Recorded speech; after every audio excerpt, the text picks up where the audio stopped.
Hi, this is Shahzeb Khan and you are watching the official channel of Pakistan's People-led Disaster Management. I have just heard of the tragic news that is coming out of Sindh. A boat capsized on Lake Keenjhar and several people died. It is a major accident and it is far from unusual. A lot of boating accidents happen in Pakistan all the time.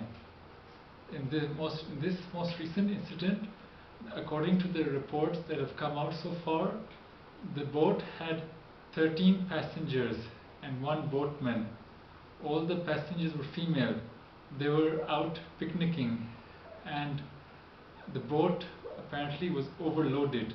It was only meant for 4 people, and there were also high winds on the lake.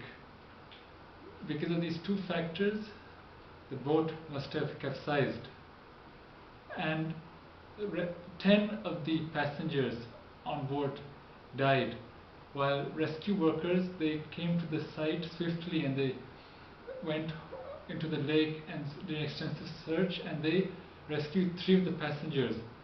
The boatman also apparently escaped, managed to survive, and then went on the run, but he was arrested later.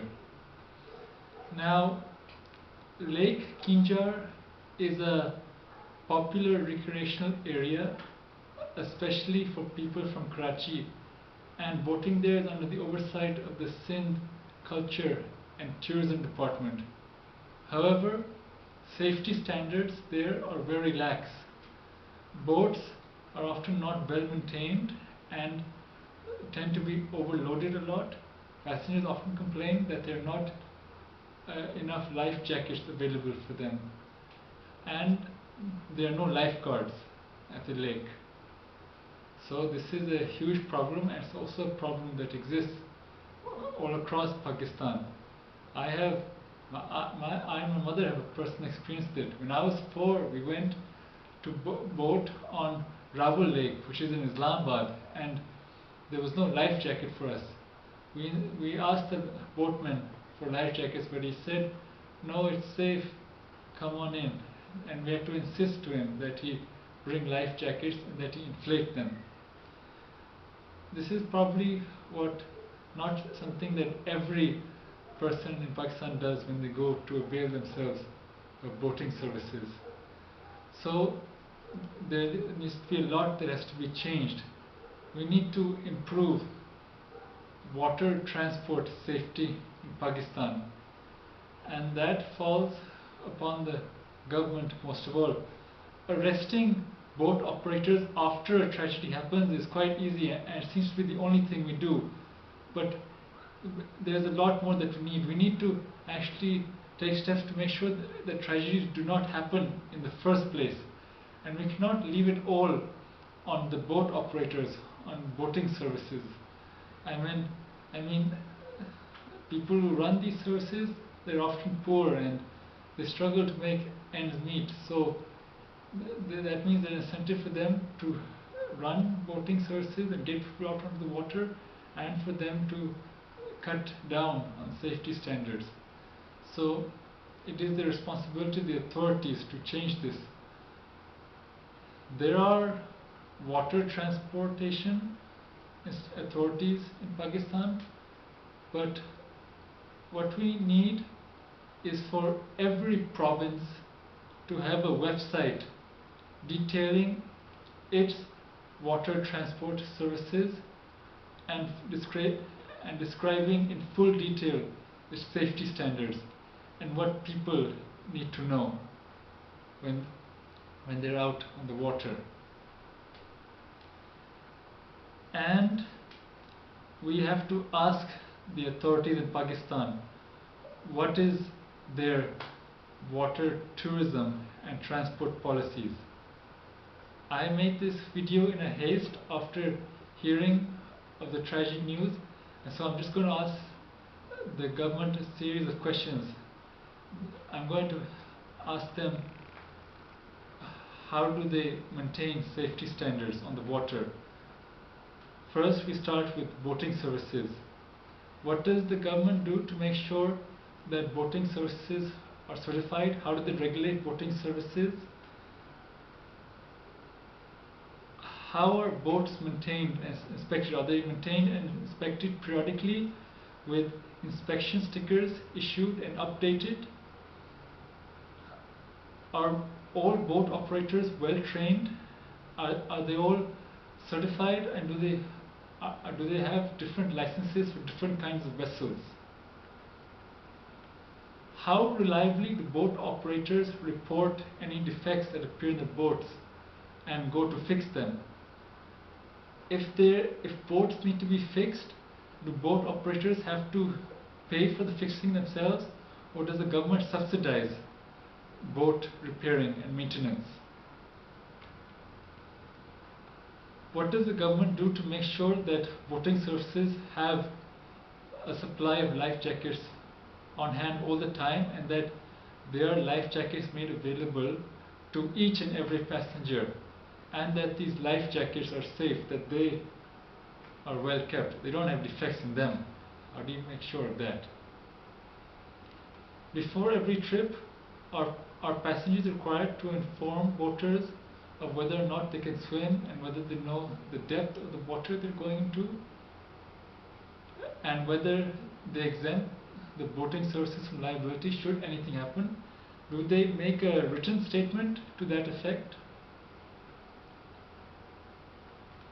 What does the authorities do to make sure that boats do not go out to water when they in unsafe conditions, like if there is stormy weather or there are rough currents, rough torrents? Do boaters receive advisories? Are they kept up to date on boating conditions?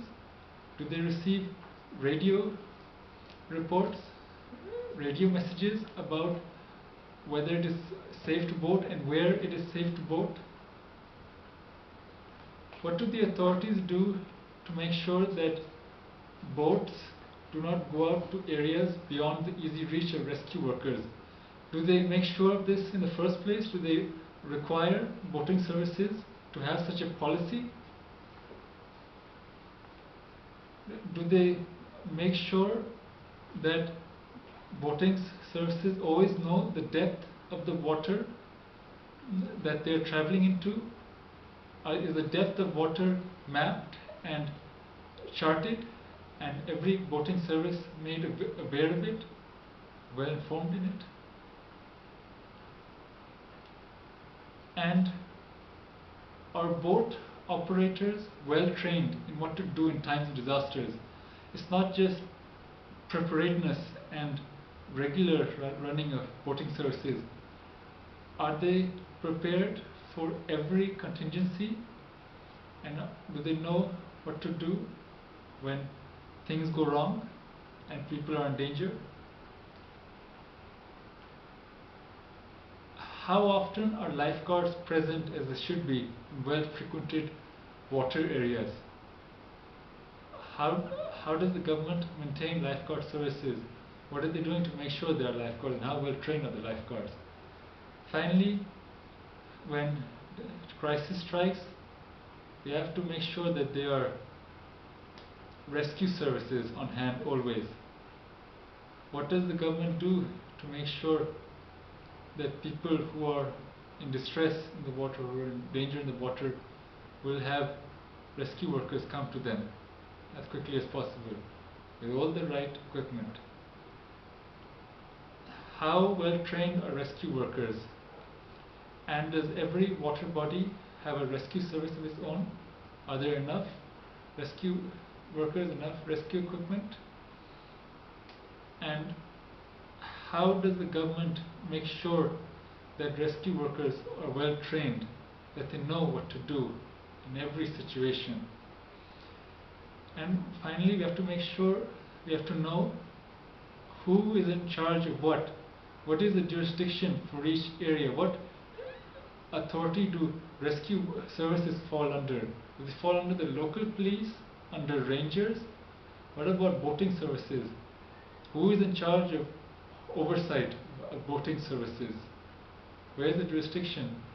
and what are the different authorities who are in charge of making sure that it's safe for people to be out on the water, that people are safe when they're out on the water.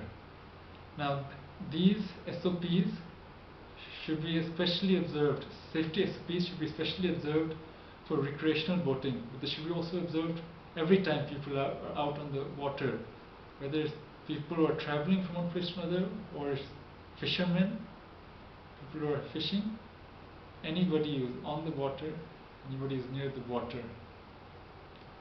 So it's time that we demand the government to show us what it is doing, how it is maintaining water safety, and we have to make the government accountable. Right now, COVID-19 restrictions